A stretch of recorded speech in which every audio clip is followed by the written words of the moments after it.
Ce qui m'intéresse, c'est de pénétrer des microcosmes, quoi, en fait, des choses que je ne connais pas du tout.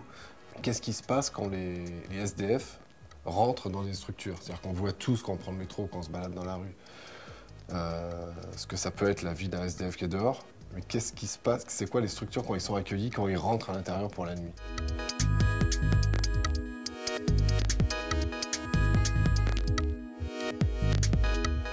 J'ai passé 9 mois dans la structure qui s'appelle le Refuge, qui est gérée par l'association L'Ami de Pain.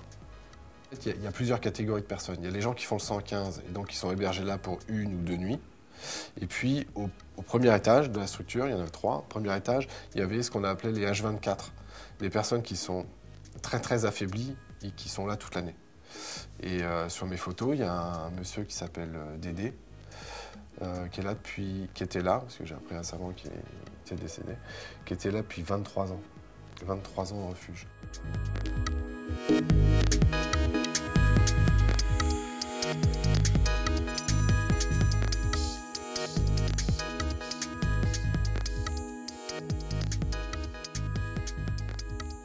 Il y a plein de gens qui ne veulent pas être en photo, ce que je peux comprendre, mais tu as plein de gens qui sont sans papier. Tu as plein de gens qui sont dans des situations pas forcément très claires avec la justice, que ce soit du pays ou du pays d'où ils viennent. Donc il y a plein de freins au début.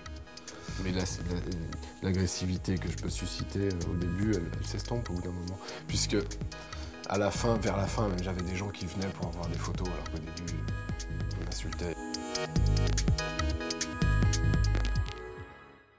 C'est beaucoup d'écoute en fait, parce que c'est des gens qui sont seuls.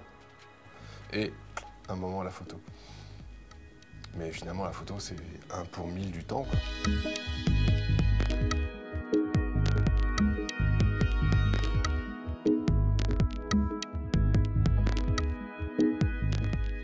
La série des gisants, typiquement, moi je ne l'ai pas fait tout de suite. J'ai attendu des mois avant de me dire je le fais ce truc-là, je le documente, même si c'est dur, parce qu'ils dorment, donc je prends les photos à leur insu, et ils sont dans des états catastrophiques des fois. Et je me suis dit, mais au bout d'un moment, je me suis dit, mais si je fais pas ça, je passe à côté de quasiment de tout. Parce que ces photos-là, elles résument en fait le gars qui vient en fin de journée s'écrouler, il est dans un état physique très amoindri, il est fatigué, il n'a rien. On voit bien que tous les lits, c'est les mêmes, donc on comprend qu'il n'y a pas d'intimité, que c'est les box, etc. C'est carcéral, c'est ça. Et ils sont seuls.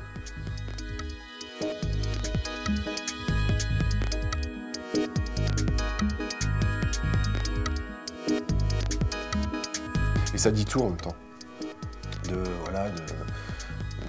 l'état dans lequel ils sont.